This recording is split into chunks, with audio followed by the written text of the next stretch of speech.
오늘 우리 교회에게 주시는 말씀은 로마서 5장 16절 봉독하겠습니다. 또 이 선물은 범죄한 한 사람으로 말미암은 것과 같이 아니하니 심판은 한 사람을 인하여 정죄에 이르렀으나 은사는 많은 범죄를 인하여 의롭다 하심의 이름이니라. 아멘. 기도합니다. 오늘도 좋은 날 은혜를 사모하고 진리를 사모하며 우리 주 예수 그리스도를 사랑함으로 말미암아 사모하는 마음으로 주님 앞에 나와서 이렇게 하나님의 성호를 찬양하며 기도하며 우리 마음 중심을 들여 하나님 앞에 경배하고 예배하시는 시간 주신 것 감사를 드립니다.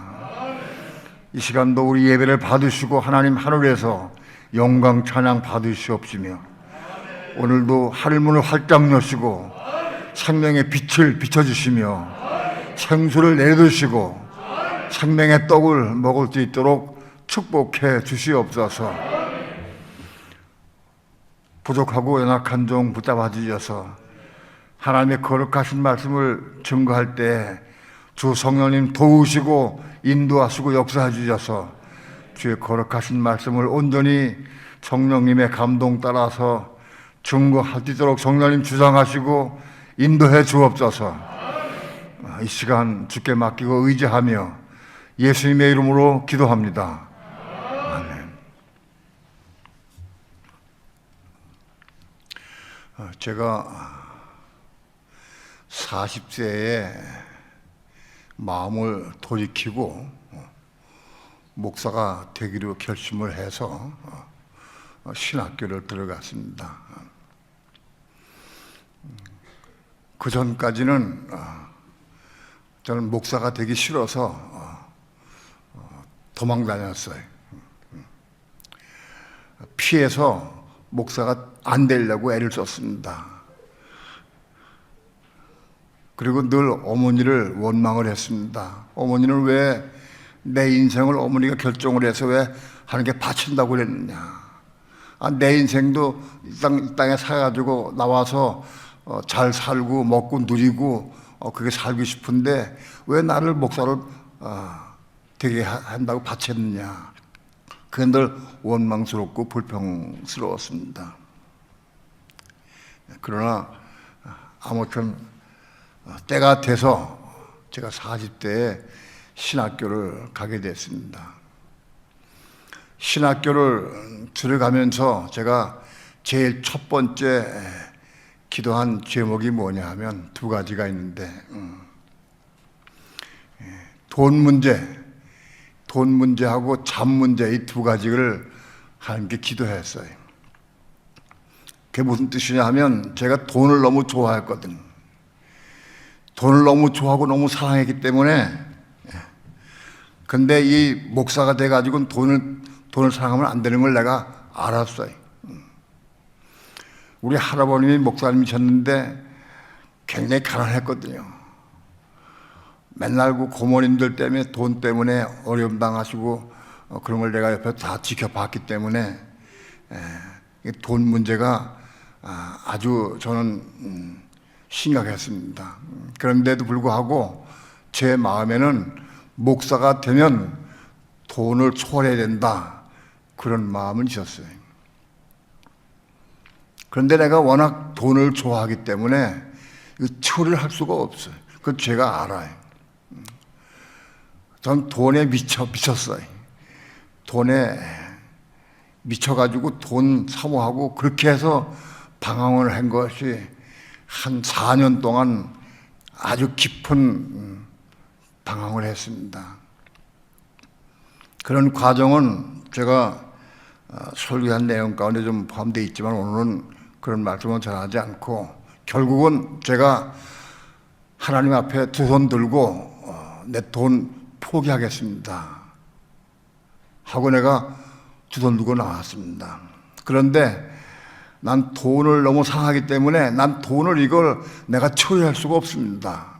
그러니까 하나님 내 돈 사랑하는 마음을 처리해 주옵소서 하고 기도했어요. 돈 사랑하는 마음을 뽑아달라고요. 없애달라고 기도했습니다. 그게 제일 먼저 첫째 조건입니다. 두 번째는 잠을 내가 좋아해요. 잠을 너무 좋아해서 지금도 사람들이 내가 차를 타고 가다가도 대화하다가도 잠자야 되겠다 생각하면 금방 코를 건대. 잠을 자야 되겠다 생각하면 난 금방 코를 고고 잠자거든요. 잠을 좋아해. 지금도 잠을 좋아하긴 좋아해요. 그런데 아무튼 이 두 가지 문제를 하나님께 기도 많이 했어요. 결론을 말씀드리면 이 돈 좋아하는 문제와 잠을 좋아하는 문제가 완전히 해결됐다고 볼 수는 없습니다. 그렇게는 제가 말씀 못 드립니다. 그런데 한 80% 이상은 정리가 됐다라고 말씀드릴 수 있습니다. 제 인생 가운데에서 돈 문제도 고민하고 고통하고 그건 다 끝났습니다. 지금은 전혀 그런 문제 때문에 고통을 당하고 괴로움을 당하고 어려움을 당하는 일이 절대 없습니다. 맡겼으니까요.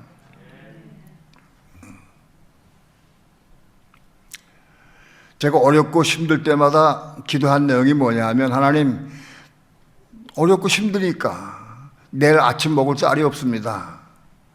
아이들 등록금도 없습니다. 차비도 없습니다. 그건 늘 기도했어요. 어려울 때마다. 그때마다 하나님은 나에게 말씀을 주셨는데 무슨 말씀을 주셨느냐. 너는 먼저 그의 나라와 그의 의를 구하라. 그런 말씀을 저한테 주셨어요. 너는 먼저 돈을 구하거나 딴 거 구하지 말고 먼저 하나님 나라와 하나님의 의를 구하라. 그리하면 이 모든 것을 더하시라 하고 그 말씀을 주셨어요. 제가 살면서 어려울 때마다 또 그래도 어렵고 힘들면 또 돈을 구하고 필요한 것들을 구합니다. 그러면 또 그 말씀을 주셔요. 그럼 제가 하나님께 반문합니다. 하나님, 내가 먼저 하나님 나라와 하나님의 의를 구하겠습니다. 그런데 필요한 것은 지금 당장 필요한데요. 저녁쌀이 없는데, 차비도 없는데 어떻게 합니까? 먼저 구하면 다 주십니까? 그렇게 반문을 했어요. 그렇게 몇 년 동안 씨름하다가 결국은 제가 깨달았어요. 먼저 하나님 나라와 하나님의 의를 구해야 되겠다. 하나님 하라고 그러시니까 해야 되겠다. 내가 순종해야 되겠다 해서 그 다음부터는 제가 기도를 내가 먼저 하나님 나라와 하나님의 의를 구합니다 라고 기도했어요.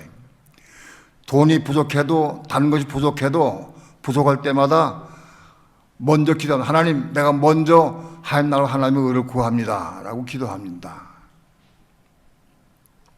한참 기도하다 보니까 하나님 나라가 뭐지? 하나님 나라가 뭔가? 하나님의 의가 뭔가? 내가 생각하니까 하나님 나라가 뭔지를 몰라요, 내가. 그리고 하나님의 의가 뭔지를 내가 모르고 있더라고요. 무엇이 하나님의 의인가? 먼저 하나님 나라와 하나님의 의를 구하라고 그랬는데 하나님 나라가 뭔지 알아야 구하죠. 하나님의 의도 뭔지 알아야 구하죠. 그래서 그때부터 기도를 바꿨어요. 하나님, 하나님 나라가 뭡니까? 하나님 나라의 의미가 뭡니까? 무슨 뜻입니까? 그걸 묻기 시작했어요. 하나님 나라가 뭐냐? 그리고 하나님의 의가 뭡니까? 하나님의 의가 뭘 의미하는 겁니까? 하고 묻기 시작했어요.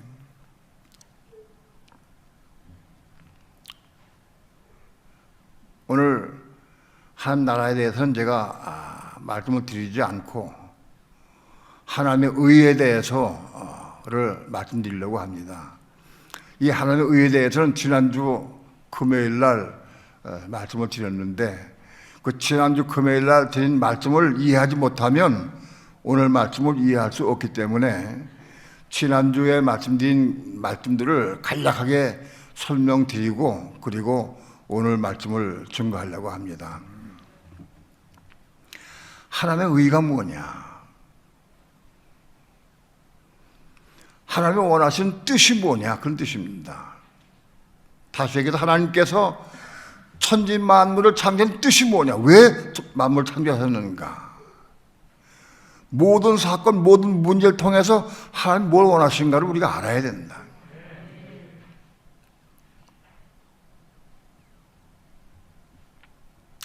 그걸 구하기 시작했어요.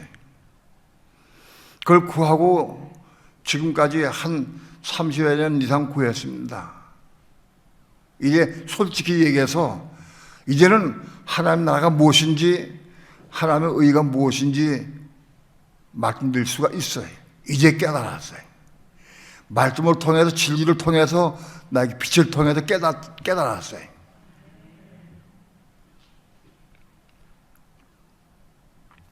하나님의 의라고 성경에 기록된 말씀이 많이 있는데 우선 먼저 성경에는 의인이라는 단어가 나옵니다. 의인. 의인은 디카이오스랍니다. 헬라어로. 저는 헬라어를 잘 모릅니다. 모르지만은 성령께서 나에게 빛이 비춰서 깨닫게 하셔서 깨달은 말씀들을 저는 증거하는 겁니다. 하나님은 이스라엘 백성들에게 율법을 주셨어요.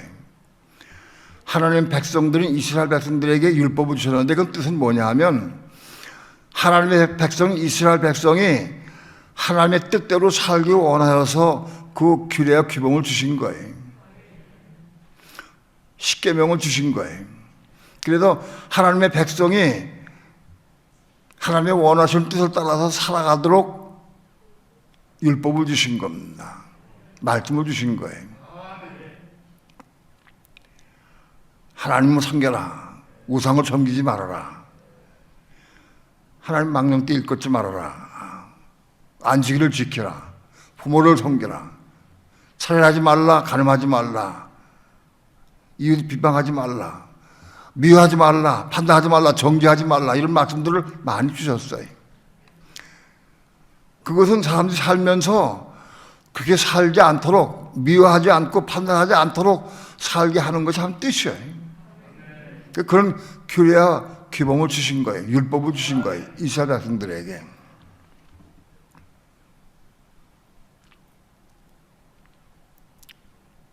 그런데 사람이 하나님의 율법을 지킬 수가 없습니다. 여러분 가운데에서 하나님의 계명 율법을 지키려고 애를 써본 사람이라면은 수긍이 갈 겁니다. 내가 누구를 미워하는 사람이 있어요.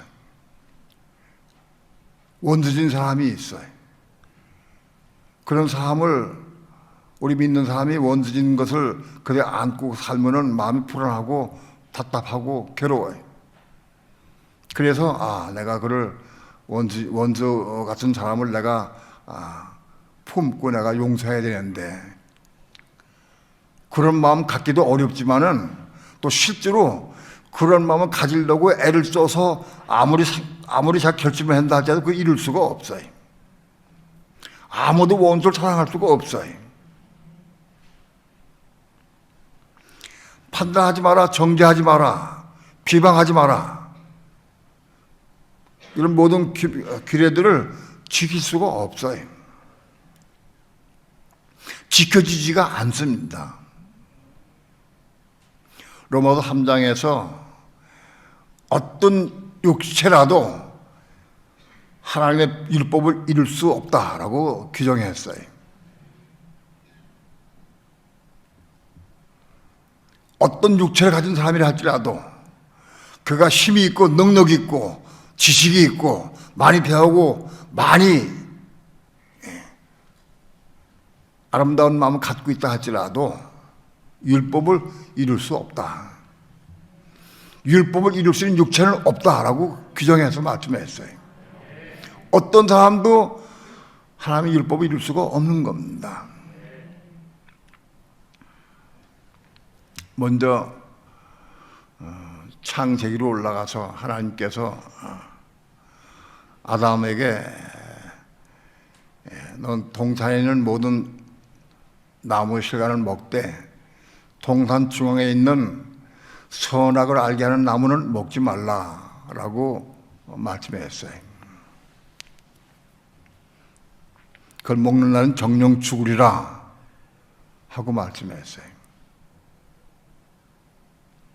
근데 뱀이, 마귀가, 사단이 뱀을 이용을 해서 해와를 미혹합니다.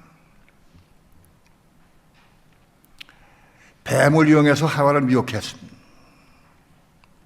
해와야, 하나님이 너로 동산에 있는 모든 나무를 먹지 말라 하셨냐? 그렇게 물었어요. 해와가 답하기를 동산에 있는 모든 나무의 실과는 먹되 동산 중앙에 있는 나무 실과는 먹지 말라고 그랬다. 먹으면 정령 죽을까 하노라 했다. 정령 죽으리라 했는데 그걸 죽을까 하노라고 조금 말을 변개시켰어요. 우리는 하나님 말씀을 이거 꼭 알아야 됩니다. 조금이라도 1.1억이라도 더하거나 빼면 안 됩니다. 그런데 해와가 제일 먼저 그 말씀을, 하나님 말씀을 더했어요. 죽을까 하노라 변개시켜 버렸어요. 뱀이 그걸 보고 그걸 미혹하신 틈이 있구나, 그걸 보고 깨달았어요. 그래서 해와를 꼬였어요. 야, 이걸 먹으면 내가 절대 안 죽는다. 절대 안 죽는다. 하나님 말씀은 정령 죽으리라. 그런데 뱀이, 사단이 뱀을 통해서 절대 죽지 않는다라고 얘기를 했어요. 하나님 말씀을 뒤집어 버렸어요. 여러분, 우리가 삶을 통해서 뭔가 하나님 말씀을 더하거나 빼거나 하면 그 틈새를 뒤집고 들어와서 하나님 말씀을 뒤집어 버립니다, 마귀가.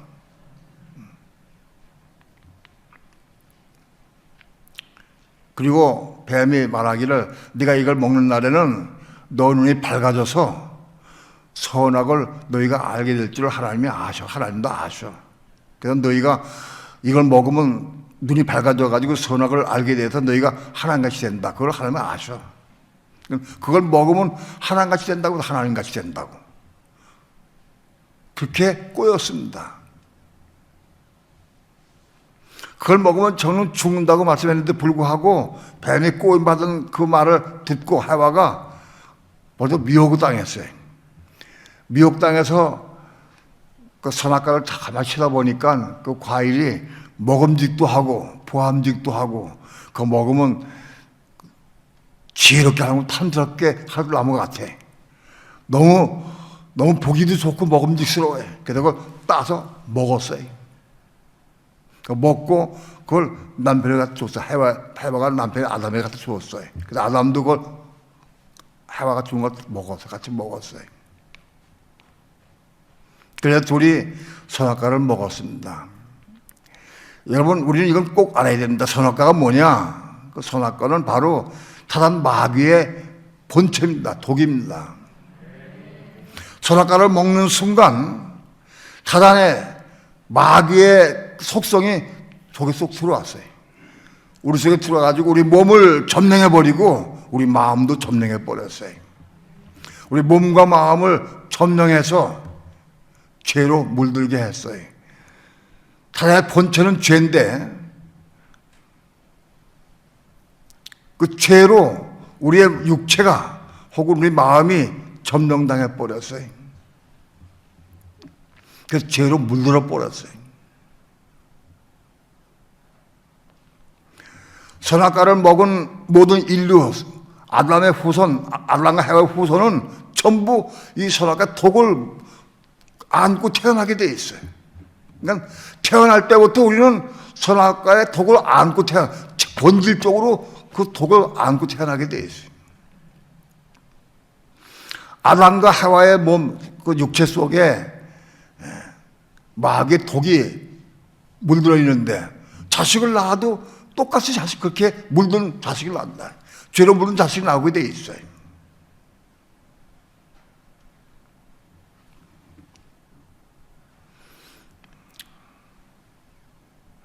제가 학생 때 배운 게 세상 사람들이 철학자들이 얘기하는 게 참 태어날 때부터 선하게 태어난다. 성선설. 태어날 때부터 악하게 태어난다. 그건 성악설이에요. 근데 그때 그걸 배운 기억이 나요. 다만 태어날 때부터 성선설은 건 틀린 거예요. 태어나면서부터 성악설, 악을 가지고 태어나게 돼 있어요. 모든 사람은 다 악하게 태어난다. 왜? 아담과 하가 먹은 그 선악과의 독이 그대로 자식을 낳을 때 그대로 그 독이 같이 함께 나오는 거예요. 그래서 모든 인류는 전부 다 그 독에 물든 죄인들이에요. 그렇기 때문에 마귀 하단의 이 독이 물든 우리 육체 가지고는 하나님의 거룩한 법을 지킬 수가 없는 거예요. 이 부분을 알아야 돼. 우리는 마귀 하단의 독이 우리 몸에 가득하기 때문에 우리 육체 가지고는 하나님의 법을 이룰 수가 없다. 그러니까 예를 들어서 원수를 사랑하라.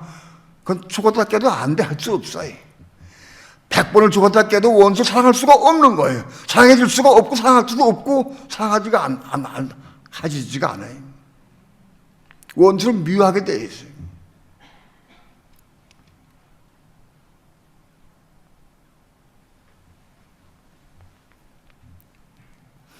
그런데 하나님께서는 중요한 거는요, 이스라엘 백성들에게 하나님의 법을 지키라고 주셨어요.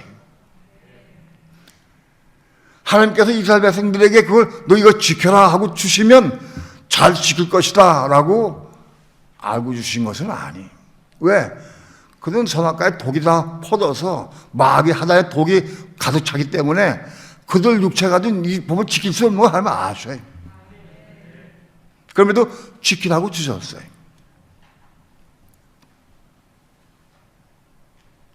그런데 성경에 보면 의인을 아까 말씀드렸듯이 디카이오스라고 그래요. 의인. 그런데 성경에 로마서에 보면 의인은 없나니 하나도 없다고 그랬어요. 60억, 80억 가운데 의인은 하나도 없다. 의인은. 왜? 저라가 독이 다 들어가 있기 때문에. 독이 있기 때문에 의인이 하나도 없어요. 있을 수가 없어, 의인은. 그런데 성경에 보면 의인이 나와요.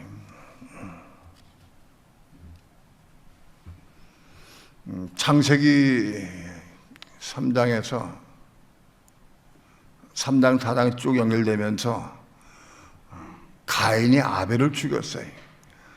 아담의 아들 가인이 아벨을 죽였는데 아벨은 의인이라고 그랬어요. 성경에 보면 의인이다. 의인 아벨을 죽였다고 그랬어요. 이런 내용을 자세하게 설명을 드리지 않겠습니다. 그 다음에 노아는 의인이라고 했어요. 노아는 의인이다. 노아는 의인이기 때문에 그 가족을 보호하기 위해서 노아의 방주를 짓게 하셨어요.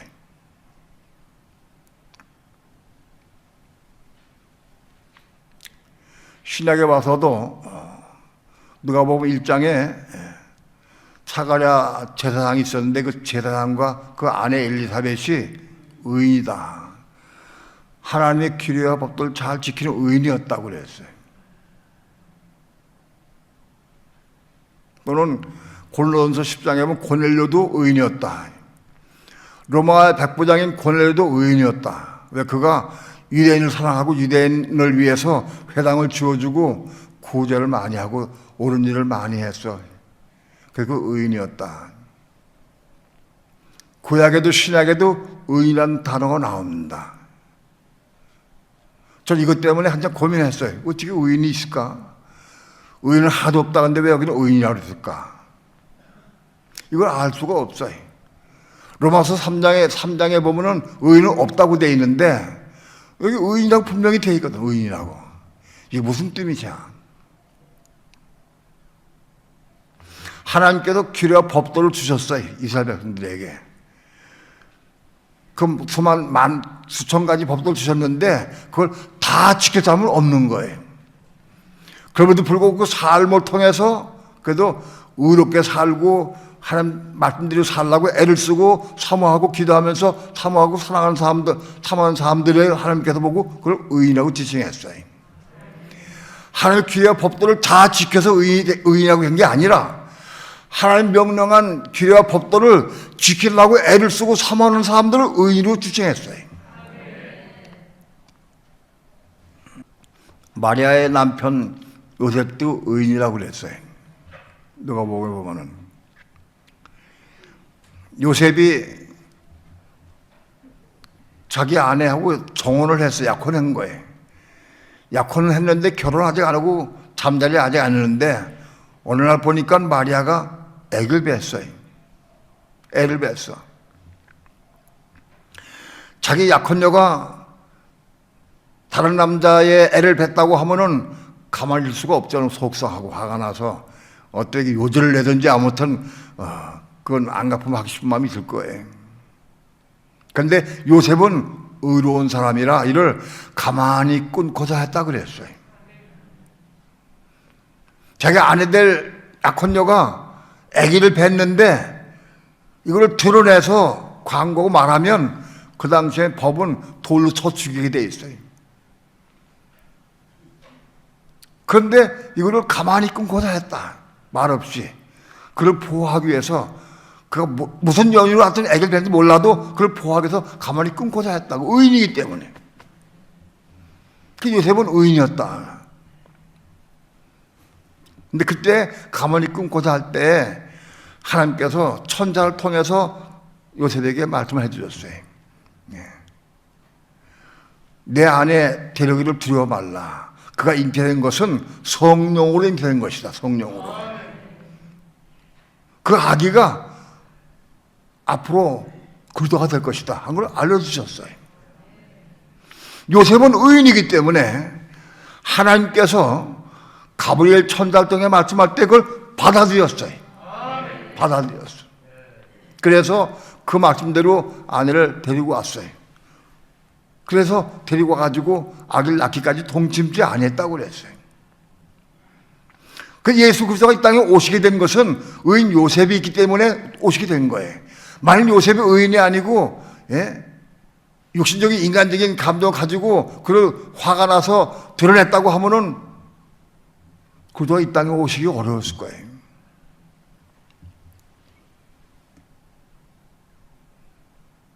자, 요셉은 의인이었기 때문에 하나님께서 천사를 통해서 말씀할 때 그 천사의 말씀을 받아들였어요.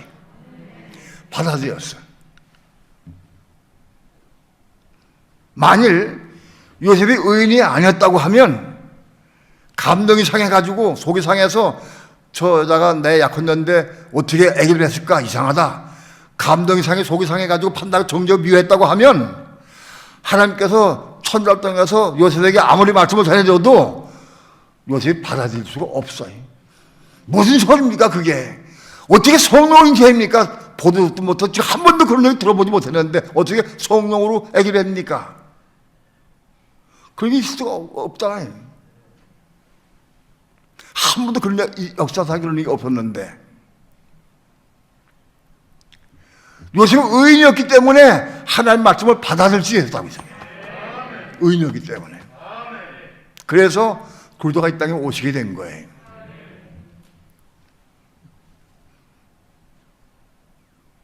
하나님, 의인은 없나니 하나도 없다고 그랬는데 어떻게 해서 의인이십니까? 라고 질문을 할 때 그런 뜻을 저에게 하나님께서 알려주셨어요.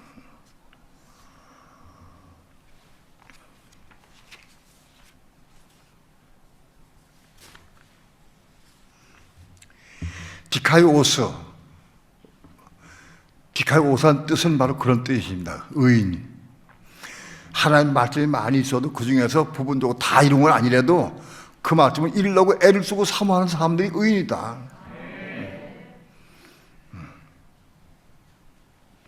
의인이라는 단어가 신약성에 80회 나옵니다. 80회. 80회 나오는데 그걸 전부 쫙 읽어보니까 이런 의미야. 의인의 의미가 뭐냐. 그 다음에 두 번째로는 디카요 슈네라는 단어가 있습니다. 디카요 슈네는 뭐냐? 하나님의 의의 말씀을 의미합니다. 디카요 슈네는 의 자체가 디카요 슈네인데 그 의의 말씀이 우리의 마음속에 들어온 것, 의의 말씀이 우리 마음속에 들어오는 것을 디카요 슈네라고 그럽니다. 헬라어니까는 아주 어려우니까 아야 생각지 말아라. 디카요 슈네라는 단어는 몰라도 아무튼 의미는 여러분이 알아야 돼요. 의미는. 이거를 헬라어로밖에 설명할 수가 없어요. 한국말은 설명이 어려워. 그러니까 천상 헬라어로 설명할 수밖에 없어요. 디카요 슈네는 뭐냐? 하나님의 의로운 말씀이 내 속에 들어온 말씀, 우리 마음속에 가입된 말씀이 이게 디카요 슈네다.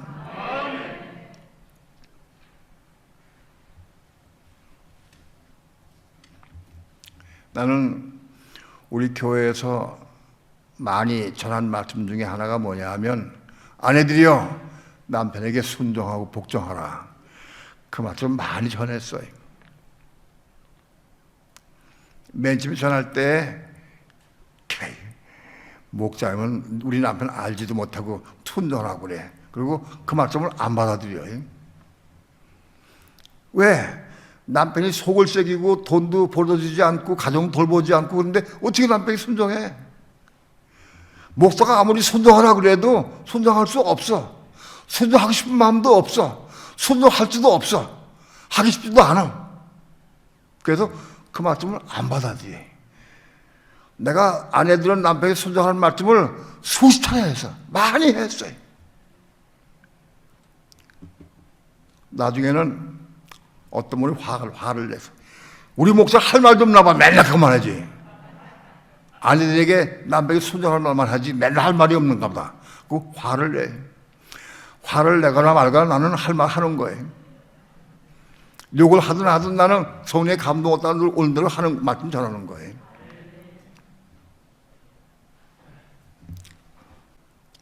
서울에서 설교센터를 운영할 때 거기서도 제가 말씀 많이 전했어요.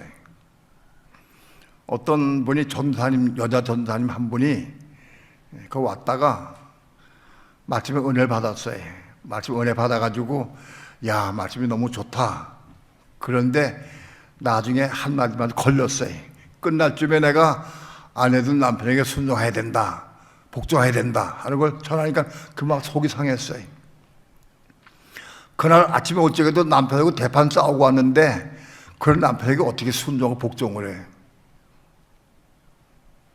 아이 참 목사님 고리타반 얘기를 하는 거지 남편에게 순종하라고. 그 화가 나가지고 그 뒤로 안 나왔어요. 성경에 또 안 나왔어요. 말씀은 좋고 은혜로운데도 안 나왔어요. 1년쯤 지났는데 어느 날 기도하는데 야 너고 거기 성경에다 가봐라 그러시더래요. 성령께서 가라고 그러시더래요. 그래서 다시 또 1년 후에 나왔어요. 오래간만에 나와서 오래간만에. 근데 그날도 내가 그날도 아내들 남의 손자가 또 얘기해. 그날도 또 얘기했어. 내가 그분이 1년 만에 나왔는지 잘 몰라. 기억도 안 해. 모르는데 또 그 말이 나왔어요. 근데 그날 그 전사님이 그날 그 말씀 받아들였어요. 받아들였어요. 1년 동안 방황하다가 1년 후에 나오는 날 그날 그 말씀은 마음속에 받아들였어요. 그 다음 날부터 그 전사님 남편에게 순종하기 시작했어요. 아, 남편이 순종하는 것이 이게 진리로구나. 이게 맞구나. 아내는 남편에게 순종해야 되는 건 맞구나. 진리다 이것이. 그걸 깨닫고 받아들였어요. 그리고 남편에게 순종하려고 애를 썼어요.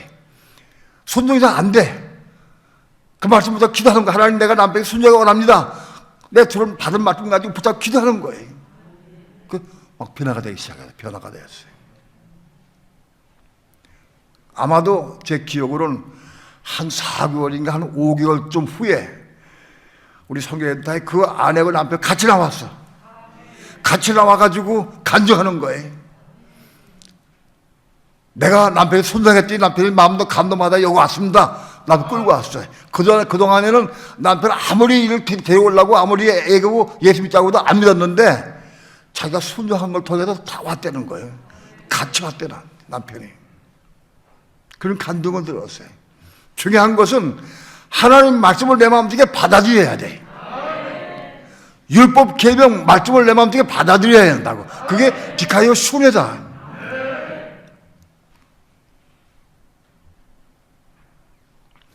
요셉이 의인이었기 때문에, 의로운 사람이었기 때문에 천사를 통해서 하시는 하나님의 말씀을 듣고 받아들였어요. 받아들여서 자기가 데리고 왔어요. 그래서 그리스도가 이 땅에 오시게 되는 거예요. 여러분, 왜 의인이 필요하냐? 우린 전체 말씀을 다 순종하지 못해도 그래도 부분도 순종하려고 애를 쓰고 이루려고 애를 쓰고 사모하는 사람들에게 말씀을 주시는 거예요.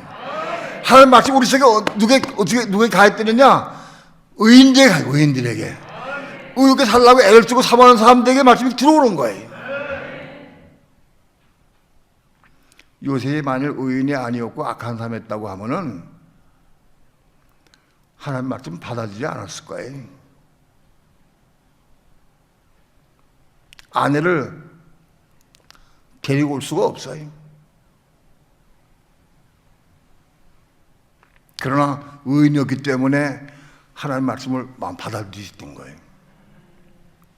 그래서 받아들이고 순종을 통해서 그리스도가 이 땅에 오시게 된 거예요.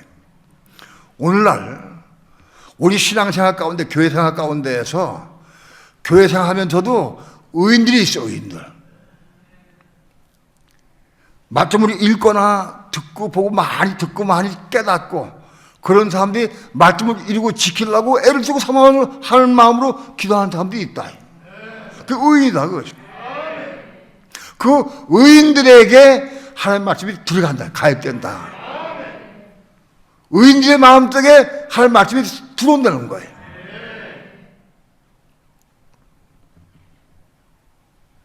저는 신앙생활 가운데에서 우리 내 교인들에게 어떻게 말씀을 그 마음속에 주입시키고 말씀을 집어넣을 수 있을까를 많이 연구하고 많이 애를 썼어요.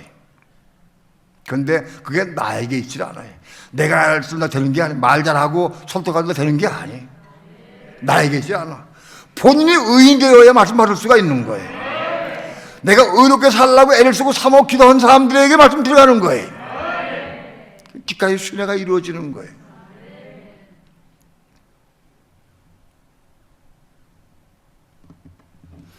조금 빨리 지나갑니다. 이걸 알아야 오늘 말씀이 본문의 말씀을 설명하기 때문에 좀 지나는 건데, 잘 부족하면 지난주 금요일날 설교 말씀을 몇 번 들어보셔야 돼요. 아무튼 우리의 마음속에 들어온 말씀, 그 말씀은 디카이오 순회라고 그런다. 무슨 말씀이든지 아내들이여 남편에게 순종하라. 그걸 마음속에 받아들이면 디카이오 순회로 들어온 거야. 그 말씀이. 남편들은 아내 사랑이 제mom같이 하라. 그 말씀 마음속에 받아들이면 그 디카이오 순회로 그 말씀이 들어온 거예요. 누구에게 들어가느냐? 의인들의 마음속에 들어간다. 그래서 우리의 마음속에 들어온 의의 말씀, 그 말씀을 통해서 순종의 삶을 산다.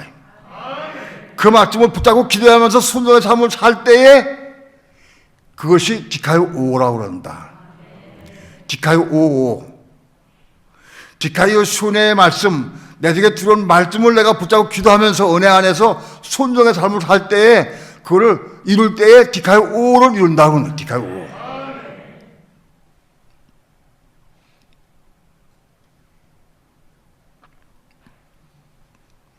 지난주 금요일날 여기 디카이오 5까지 제가 말씀을 드렸어요. 자, 디카이오 5서 의인들이라는 디카이오 5서하고 디카이오 5 의롭게 되는 거, 디카이오 5하고 뜻이 뭐 다르냐? 디카이오 5서는 율법의 기준에서 율법에 내가 듣고 알고 깨닫는 그 율법을 말씀드리다가 순종하려는 게 디카요 5세요. 디카요 5는 뭐냐? 우리 속에 들어온 가입된 말씀, 우리 속에 들어온 말씀을 통해서 내가 순종의 삶을 살 때에 디카요 5를 이루는 거다. 그러니까 우리 마음속에 들어온 말씀이 없다고 하면 디카요 5를 이룰 수가 없어요.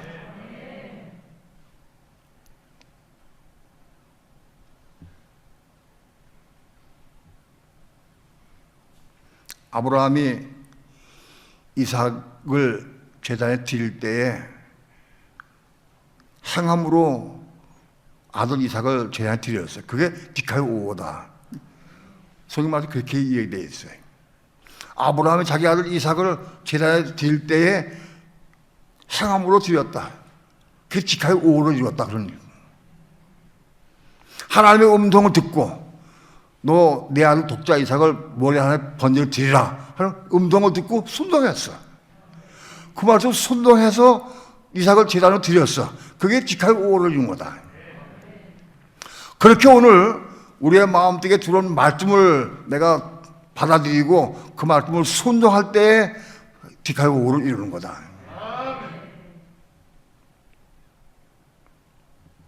근데 여기까지 말씀을 드리고 그 다음에 디카요 5를 이룬 사람이 그 다음 단계가 뭐냐?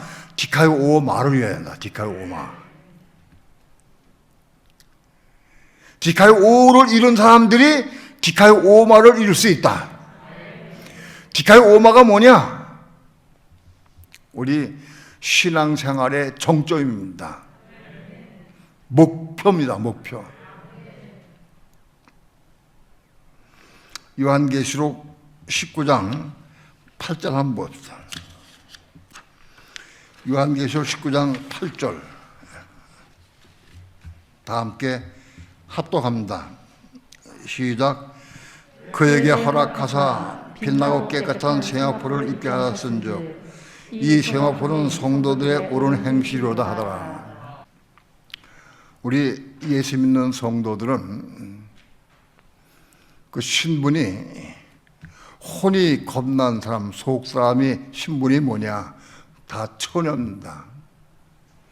로마서 7장에 의하면 겁난 속사람을 가지고 있는 사람은 다 그 신분이 처녀다. 그 처녀인데 무슨 처녀냐? 예수 그리스도에게 시집가기 위해서 준비한 처녀들이다.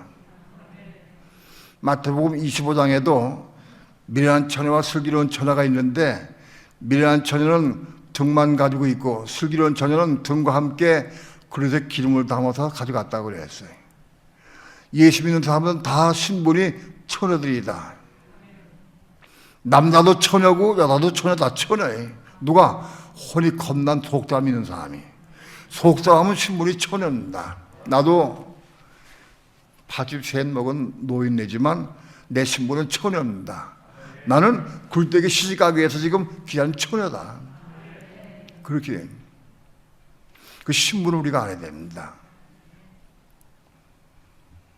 그런데 우리 처녀들 신분들 우리가 입는 옷이 있어요. 옷이 의복이 최고의 옷이 뭐냐?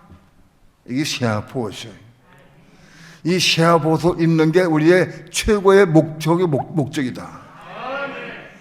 이 세아포 옷을 이름을 비신옷이라고 그래요. 비신옷. 비신옷은 신부들이 입는 옷이다. 밝고 빛난 깨끗한 세아포 옷이 비신옷인데 이 비신옷은 신부들이 입는 옷이다. 예수 믿는 사람은 부류를 특히 세 부류로 나눌 수가 있어요. 세 부류로.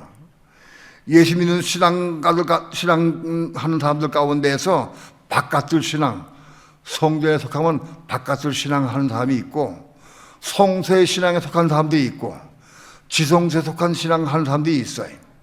이 세 부류가 있다. 예수 믿는 날 다 똑같지가 않아요. 신앙 정도가. 바깥들 신앙. 성전이 바깥들과 성서와 지성서 구분되어 있는데 바깥들 신앙하는 사람들의 옷은 뭐냐? 옷이 그게 히마티온이에요. 그 옷을 히마티온이라고 그래요. 성서에 속한 사람들이 입는 옷이 뭐냐? 그건 엔디마예요, 엔디마. 그건 제사장들이 입는 옷이에요. 옛날에 제사장들만이 성소에 들어갈 수가 있어요. 그건 제사장들이 입는 옷이 엔디마입니다. 그다음에 지성소에는 누가 들어가느냐? 대제사장만 1년에 한 번씩 들어가요. 그 대제사장이 1년에 한 번 들어가는데 그 옷이 빛인 옷이다. 그러니까 우리 성도들은 그 옷을 보면은 알아요. 저 사람이 바깥에 속한 성도인가, 저 사람이 성소에 속한 성도인가, 아니면 지성소에 속한 성도인가. 옷을 보면 알아. 근데 옷을 어떻게 지어주느냐? 시장에서 좋은 옷감 끌어다 옷을 집는 게 아닌 거예요. 그게 아닌 거예요. 그 옷은 뭐냐? 우리 성도 옳은 행실을 통해 지어지는 거예요. 옳은 행실을 통해서. 오늘 우리가 율법을 왜 살고 율법을 사는 사람들은 그건 바깥을 신앙해야지. 적어도 제사장 정도 신앙이 되어야 엔디마를 입을 수가 있어요. 그리고 오늘 지성소에 속한 성도가 입는 옷이 빛인 옷입니다. 지성소에 속한 성도가 입는 옷이 빛인 옷이 있고 스톨레가 있는데, 스톨레는 건 순교자가 입는 옷인데 아무튼 그 두 가지 옷이 있습니다. 아무튼 신앙의 정점이 뭐냐? 빛인 옷을 입는 거예요. 그 빛인 옷이 뭐냐? 성도들의 옳은 행실이라 그랬어요. 옳은 행실. 옳은 행실이 뭐냐? 그게 디카이오마야. 바로 디카이오마야. 그러니까 우리 성도들은 디카이오마를 입어야 한다. 이 빛인 옷가 디카이오마입니다. 어느 우리의 삶이 빛인 옷을 입는 삶을 살까지 올라갈 수 있어야 돼. 성도 옳은 행실을 통해서 입는 옷이 디카이오마다. 우리의 삶은 디카이오마를 이루는 의를 이루어야 돼.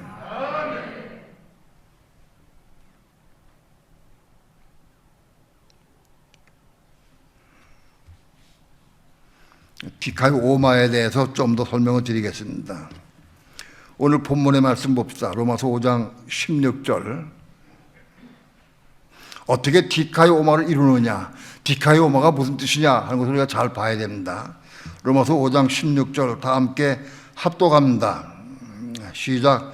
또 이 선물은 범죄한 한 사람으로 말미암은 것과 같지 아니하니 심판은 한 사람을 인하여 정죄에 이르렀으나 은사는 많은 범죄를 인하여 의롭다 하심의 이름이니라. 이 선물은 범죄한 한 사람으로 말미암은 것과 같지 않다. 범죄한 한 사람은 누구냐? 아담이 범죄했죠.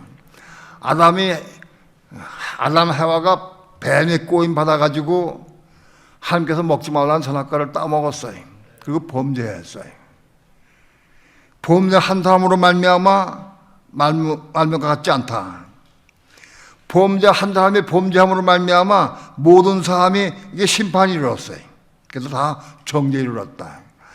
아담 한 사람이 선악을 따먹었는데 아담 후손은 꼭 따먹은 거 없어. 근데도 다 정죄에 이르렀어요. 똑같아요.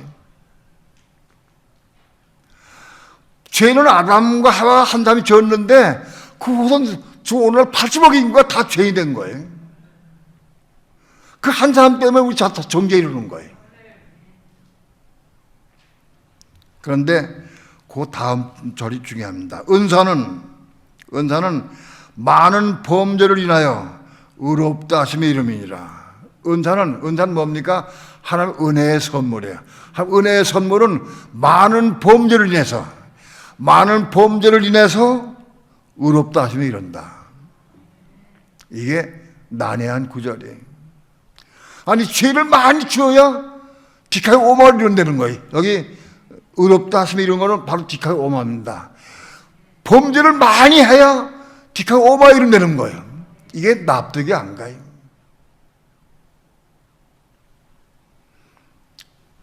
이 말씀 때문에 오랜 동안 씨름을 했어요.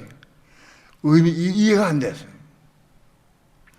많은 범죄를 해야 디카이오마 이룬다.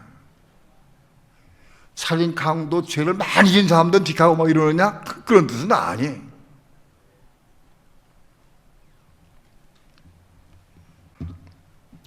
여기 많은 범죄가 무엇이냐? 죄야, 범죄가. 죄를요, 죄로 크게 두 가지로 분류할 수 있어요.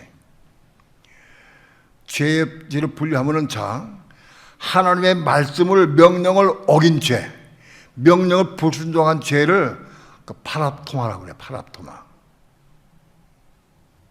다 함께 같이 해봅시다. 하나님의 명령을 어긴 죄를 파랍토마라는데, 파랍토마. 파랍토마. 그걸 파랍토마의 죄라고 그래. 하나님 명령을 어긴 죄, 불순종한 죄, 먹지 말라. 그걸 따먹은 게 그 죄가 파랍토마 죄예요. 이해가 돼요? 미워하지 마라. 판단하지 마라. 정죄하지 말라. 근데 우리 그걸 또 그런 죄를 지은 게 파랍토마 죄를 지은 거예요. 파랍토마. 자, 그 또 한 가지 죄는 뭐냐? 하마르티아예요. 그 하마르티아는 뭐냐? 사단의 본성, 마귀의 본성으로 인한 죄를 짓는 게 하마르티아예요. 우리는 가만히 있어도 그냥 죄 가운데 사는 거예요. 왜냐하면 죄로 이 몸이 물들어 있고 죄 가운데 살기 때문에 물들어 있어요. 우리 마음도 죄로 물들어 있고. 그래서 우리는 가만히 있어도 하마르티아의 죄를 짓게 돼 있어요. 우리 말하는 모든 게 다 하마르티아의 죄예요. 행동하는 게 모든 게 다 하마르티아의 죄예요. 그러니까 마귀의 본성, 사단의 본성이 우리 생활을 통해서 드러나고 나타나게 된다. 그게 하마르티아의 죄다. 자, 물어봅시다. 여기 많은 범죄를 인하여, 여기 많은 범죄가 뭐냐? 여기 범죄는 파랍토마입니다. 많은 파랍토마의 죄를 인하여, 그런 뜻이에요. 자, 많은 파랍토마의 죄를 많이 져야 된다는 거예요. 이상해. 많은 파랍토마의 죄, 하나님의 말씀을 어긴 죄를 많이 져야 된다. 그런 걸 많이 져야 디카의 오마에 이룰 수 있다는 거예요. 난해한 구절입니다. 자, 그러면 파랍토마의 죄를 많이 지으려고 하면 전제 조건이 어떻게 돼야 그 죄를 지을 수 있을까요?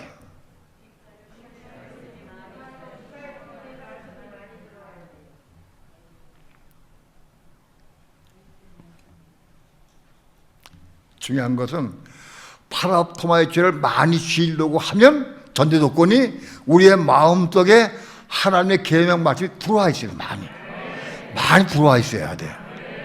이해가 돼요? 정죄하지 마라, 판단하지 마라, 미워하지 마라, 원수 사랑해라, 이런 말씀이 많이 들어와 있어야 돼. 디카이오 시오네로 들어와 있어야 돼. 이게 그 들어와 있는데 불구하고 그거 다 이룰 수 있느냐? 못 이루어. 또 넘어지고 또 죄를 짓고 해. 그러니까 우리 속에 들어온 디카이오 시오네로 들어온 하나님 말씀이 많이 있어야 파랍토마의 죄를 많이 질 수 있어요. 넘어짐을 통해 질 수 있는 거예요. 여러분, 우리의 마음속에 하나님 말씀이 많이 들어온다고 지킬 수 있어요? 못 지켜. 왜? 왜 못 지켜요? 우리 육신 죄이기 때문에, 죄로 물들었기 때문에 지킬 수가 없어요. 그렇기 때문에 여전히 파랍토마의 죄를 많이 질 수밖에 없어요.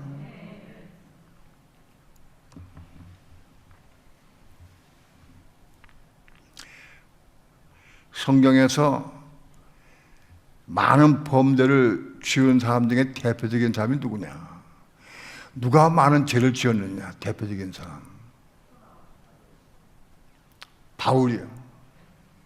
바울이 많은 범죄를 지었어요. 실제로 바울이 예수 믿기 전에, 돌아오기 전에 많은 예수 믿는 사람들 잡아 가두고 죽이기도 하고 많이 했어요. 그런데 그 후에 예수 믿고 변화된 다음에는 빛 가운데에서 자기를 많이 봐. 아, 내 속에 미움도 있구나, 시기가 있고, 자기 속에 있는 죄를 다 빛 가운데 보게 된다. 빛이 있어야 돼. 우리 속에 있는 죄를 밝히 많이 볼 수 있어야 한다. 그 바울이 난 죄인 중에 괴수라 그랬어요. 왜 괴수냐? 바울이 예수 믿기 전에 사람도 죽이고 믿는 사람 가두게 했지만은 그때 그런 게 아니에요. 자기 속에 있는 죄를 밝히 보니까 난 죄인 중에 괴수다라고 한 거예요. 여기 있는 여러분 가운데에서 난 죄인 중에 괴수다 라고 하는 사람이 있어요? 빛이 비치면, 빛 가운데, 밝은 빛 가운데 비치면 내 속에 더럽고 추한 것이 전 보인다고.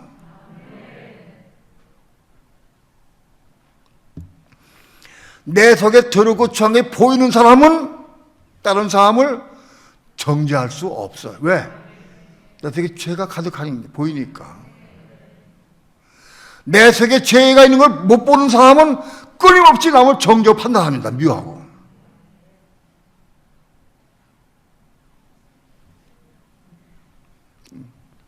심지어는 자기 자식도 막 판단해. 야, 이 녀석아, 너 게으른 녀석아, 얘 욕심쟁이야. 자식을 보고 막 부리지, 막 자기 진절을 막 판단하고 정죄한다고. 남편도 판단하고 정죄하고 아내도 판단하고 정죄해. 막 닥친 대로 막 판단하고 정죄한다고 사람들이. 그런데 자기 속에 죄가 있는 걸 보는 사람은 상대방을 판단하고 정죄하지 않아요. 어느 단막극을 보니까 어떤 남자가, 돈이 많은 남자가 바람을 피웠어요.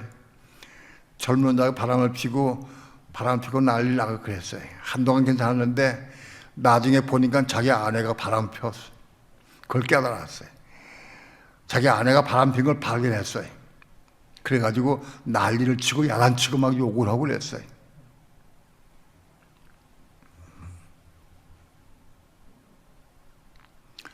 시간이 지나면서 자식도 있는데 헤어질 수는 없고, 자기를 보니까 나도 바람을 폈는데 아내가 바람 핀 거 가지고 내가 그렇게 욕을 하고 야단쳤구나 깨닫더라고요.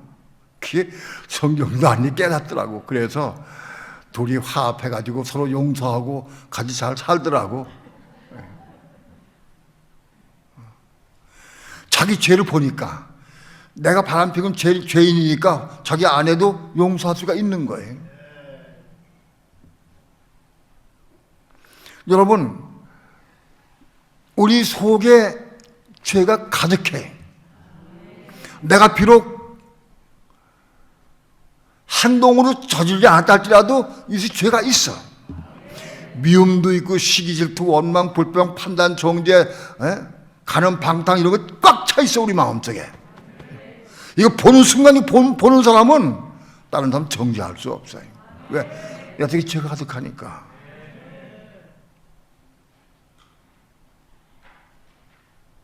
그래서 죄가 많은 곳에 은혜가 더욱 넘쳤나니 그랬어요. 자기 죄를 많이 보고 많이 깨닫는 사람이 은혜를 주신다. 은혜를 주신다 하나님께서. 자기 죄를 못 보는 사람이 많아. 자기 죄를 못 보는 사람 끊임없이 나면 판단하고 정죄해. 요한복음 8장에 보면은 현장에서 가늠하다 잡힌 여인이 있어요. 그 여인을 바리새인들이 데리고 와가지고 예수님께 와서 얘기해요. 이 여인이 현장에서 가늠하다 잡혔는데 이 여인을 돌로 치리까 말리까. 율법으로는 돌로 치게 되는데 어떻게 할까요? 돌로 칠까요 말까요? 물어봤어요 예수님께. 예수님께 뭐 땅에 뭐 글을 쓰고 계셨어요. 그 자꾸 물어봐. 돌로 칠까요 말까요? 돌로 치면 사랑이 없다 할 것이고 돌로 치지 말라고 율법 어긴다고 얘기하고, 이게 꼼짝없이 올갈 매려고 물어봤어요. 예수님께서 말씀했어요. 너희 중에 죄 없는 자가 돌로 치라. 근데 그들의 마음이 찔렸어요. 예수님 말씀에 많이 찔렸어. 자기 죄가 드러나게 돼서. 그래서 다 집으로 가버렸어요. 다 돌아갔다. 한 사람도 현장에서 가늠하다 잡힌 여인을 돌로 칠 수가 없어요. 왜? 자기 죄가 있으니까. 다 가버렸어요.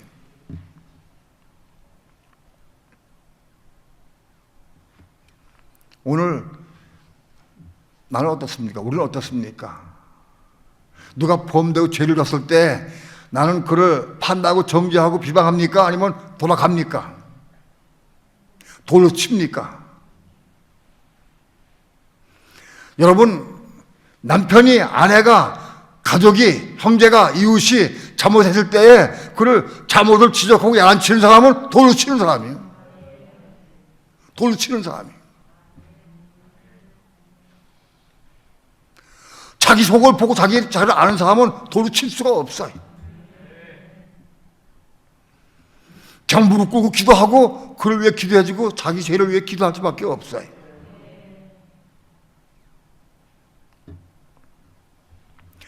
누가 회개하고 기도하시느냐? 디카이오 수녀로 말씀 많이 받은 사람이 자기 잘못을 볼 때마다 회개하고 돌이킬 수 있어요. 처음엔 넘어지고 실족한다 할지라도 다시 회개하고 돌이킬 수 있다. 근데 결국은 디카이오 오마를 이루어야 한다. 누가 디카이오 오마를 이루느냐? 우리의 마음속에 디카이오 수녀로 말씀 많이 받은 사람들, 받아들인 사람들이 결국은 넘어지기 실족하다가 결국은 회개하고 돌이켜서 디카이오 오마를 이루어야 한다. 그런 뜻입니다.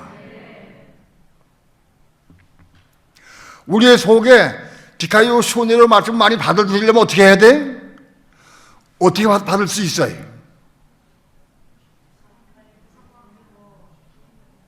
평소의 삶을 통해서 말씀을 통해서 순종의 삶을 살려고 애를 써야 돼. 의인이 돼야 돼. 적어도 아이들 입에서, 아내 입에서, 야, 아빠, 우리 아빠가 달라졌어. 뭔가 의인이야. 그렇게 말 나올 수 있어야 돼. 아내 입에서 그 말이 나와야 돼. 남편 입에서 그 말이 나와야 돼. 의인이다. 저 의롭다. 생각하는 게 의롭고 말하는 게 의롭다. 하고 그러면 올라가야 돼. 그런 사람에게 말씀이 가입되는 거예요. 가입된 말씀을 통해서 우리가 디카이오 5를 이루고 그 디카이오 5를 이룬 사람들이 많은 범죄를 통해 많이 넘어짐을 통해서 디카이오 5마를 이룰 수 있다.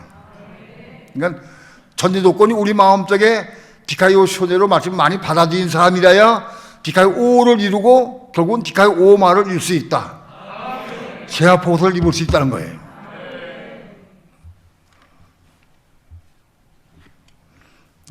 말씀 한 군데만 더 봅니다. 로마서 8장 3절 4절 다 함께 합독합니다. 시작. 율법이 육신으로 말미암아 연락하여 할 수 없는 그것을 하나님은 하시나니 곧 죄를 인하여 자기 아들을 죄 있는 육신의 모양으로 보내어 육신의 죄를 정하사 육신을 쫓지 않고 그 영을 쫓아 행하는 우리에게 율법의 요구를 이루어지게 하려 하심이니라. 이 말씀을 로마서 8장 3절과 4절을 제가 해석을 해드립니다. 율법이 육신으로 말미암아 육신이 약해서 육신이 전악까지 따먹었기 때문에 약해. 죄로 물들어 있어. 약해서 이룰 수 없어. 율법은 아무도 이룰 수가 없어요. 육신으로 말미암아 연약하여 할 수 없는 그것을 육신이 약하기 때문에 죄의 몸이 되고 죄로 물들었기 때문에 연약해서 율법 이룰 수가 없어요. 그런데 하나님은 하신다. 어떻게 하시느냐? 하나님 방법을 알아야 돼. 방법. 하시나니 어떻게 하시느냐? 첫째가 뭐냐? 어떤 방법을 하시느냐? 자기 아들을 죄 있는 육신의 모양으로 보내서 세상에 보냈어요. 자기 아들 예수 그리스도를 이 땅에 보낼 때에 죄 있는 육신의 모양으로 보냈어. 세상의 모든 사람들 육신은 다 죄 있어. 다 죄가 있어. 죄 없는 사람이 없어. 다 저작을 따먹고 죄로 물들어서 죄로 가득해. 그래서 죄 있는 육신의 모양으로 자기 아들을 보냈어. 예수 오실 때에 우리와 똑같은 육신을 입고 오셨다. 근데 모든 육신을 가진 모든 우리는 다 죄가 다 있어. 그럼 예수님은 우리와 똑같은 육신을 입고 오셨는데 예수님은 죄를 모르셔. 죄가 없는 분이에요. 히브리서에 보면 예수님은 죄를 짓지도 않고 죄를 알지 못한다고 되어 있어요. 얘는 죄가 없어. 예수님 우리가 똑같이 육신이 입고 왔지만은 그 육신은 죄가 없어요. 깨끗한 몸. 그런데도 불구하고 여기 보니까 육신의 죄를 정하사 그랬어요. 육신을 죄로 정했다. 이게 무슨 소리입니까? 예수님의 육신은 죄 없는 육신이고 죄를 알지 못하는 육신이요. 그런데 그 육신 가운데 아무 육신은 죄다 하고 정했어요. 죄가 있든 없든 죄가 많든 적든 아무튼 육신 다 죄다. 이게 선포입니다. 로마서 8장 하면 이 선포입니다. 이거. 육신은 죄다.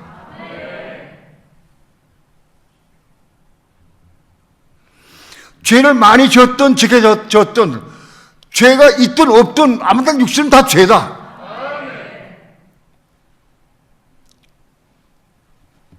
그래서 육신을 쫓지 않고 그 영을 쫓아가는 우리에게 육신을 쫓지 않아. 왜? 육신은 죄이기 때문에. 그것이 내 생각에 옳건 좋건 나쁘건 그 관계없어. 육신 다 죄예요. 육신을 쫓으면 안 돼. 육신을 쫓지 않고 그 영을 쫓아가는 우리에게, 성령을 쫓아가는 우리에게 율법의 요구를 요지한다. 율법의 요구가 뭐냐? 이게 디카오마입니다. 디카오마를 이루시는 방법은 육신을 따라 살지 않고 성령을 따라 살 때에 디카오마를 이룰 수 있다.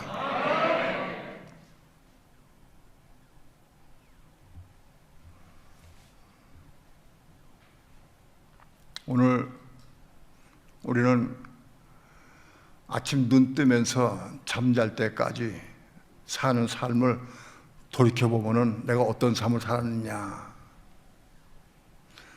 우리는 무수하게 자기 육신의 생각과 감동과 의지로 육신을 살아던 보다 육신을 따라 살아요. 왜? 육신을 따라 살면 그건 다 죄예요. 육신이 죄이기 때문에 죄 가운데 말은 말도 죄고 한 건 다 죄다. 생각하는 것도 죄고 말하는 것도 다 죄다. 다 죄다. 그러니까 육신을 따라 살지 않고 그 영을 따라 살아야 한다. 성령을 따라 살아야 한다. 우리가 성령을 따라 살 때에 율법의 요구를 이룬다. 이거 율법의 요구가 디카이 오마입니다. 디카이 오마를 이룰 수 있다는 거예요. 오늘 믿는 성도들이 성령을 따라 살기를 배워야 됩니다. 훈련받아야 돼. 말하는 거나 행동하는 거나 뭘 먹거나 뭐 하든지 간에 육신을 하지 말고 성령을 따라 해야 한다. 성령께 묻고 성령께 기도해서 성령의 음성을 듣고 성령의 인도를 살아야 돼. 그러면 디카오마를 이룰 수 있다. 여러분, 우리 육신은 죄입니다. 로마서 8장에서 하나님은 육신은 죄로 선포했어요. 육신은 죄다. 내가 아무리 내 육신으로 선한 일을 하고 의를 행하고 뭐 구제하고 봉사해도 그거 다 죄다. 그것도 왜? 죄 육신으로 나온 건 다 죄예요. 그건. 내가 무슨 말을 선하게 하든 좋게 하든 그거 다 죄다. 성령을 따라 하는 것만이 죄가 아닌 거예요. 성령을 따라 행할 때에 디카이 오마를 이룰 수 있다.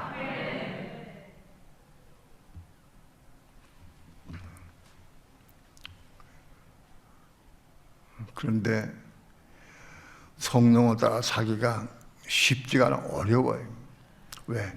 이 자아가 살아있고 내가 살아있기 때문에. 살아있으면 내가 하려고 그래. 전부 다 살아있으면.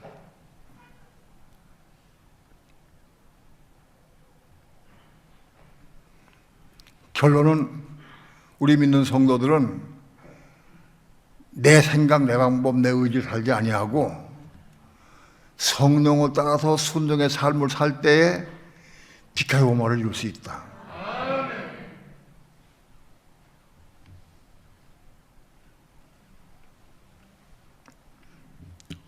오늘 뒤에 있는 말씀은 처음 듣는 분들도 계시고 또 들어도 잘 이해 안 가는 분들도 많이 계실 거예요. 이거 여러 번 대포 들어야 돼.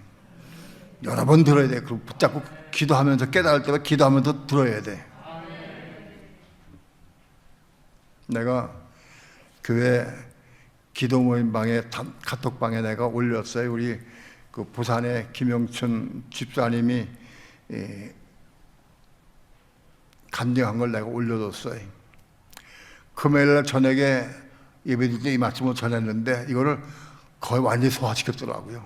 한 번 듣고 딱 소화시켰어. 그래가지고 딱 일목요일 정리를 해가지고 나한테 보내줬어요. 그거 한번 읽어보세요. 그분 처음 들었어요. 이 방금 처음 들었는데도 아주 확실하고 분명하게 잘 요약해서 다시 보내줬어요. 자기가 이해한 것을 나한테 보내왔어요. 너무 감사해. 그렇게 많은 고난을 겪고 어려움을 겪은 사람들은 알아둘 수 있는 기가 있고 어떤 사람들은 못 알아듣는 사람도 많이 있어요. 오늘 우리의 신앙의 정점은 디카요 오마를 이루는 삶을 살아야 한다. 이런 과정, 디카요 오수의 과정을 통해서 디카요 슈네가 되고 디카요 슈네를 통해서 많이 넘어짐을 통해서 하나님의 의를 이루게 되고 이렇게 해서 디카요 오를 이루게 되고 디카요 오를 이룬 사람들이 결국은 성령의 음성을 따라 순종을 통해서 디카요 오마를 이루게 된다. 우리 신앙의 정점은 디카요 오마를 이루는 겁니다. 이거를 헬라어로 그대로 설명을 드려 참 죄송하지만 이거 한국어로 설명하기가 어려워 힘들어. 그래서 제가 헬라어로 그냥 말씀을 드렸습니다.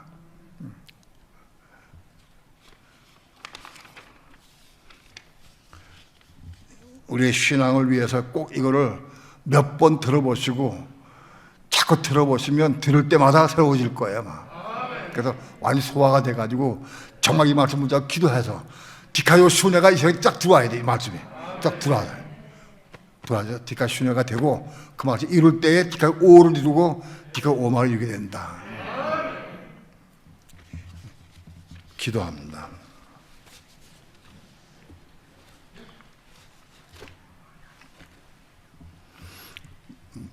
부족한 종이 어눌한 입술로 부족한 말로 하나님의 귀한 말씀을 증거했습니다. 하나님의 성령께서 빛 가운데서 이 말씀을 진리를 보게 하시고 깨닫게 도와주시며 이 말씀을 그냥 흘려듣지 않게 도와주시고 우리 마음속에 디카요 슈네로 받아들일 수 있도록 축복해 주옵소서. 그럼 우리의 신앙이 디카요 오마를 이루는 데까지 올라갈 수 있도록 축복해 주옵소서. 감사드리며 예수님의 이름으로 기도합니다. 아멘.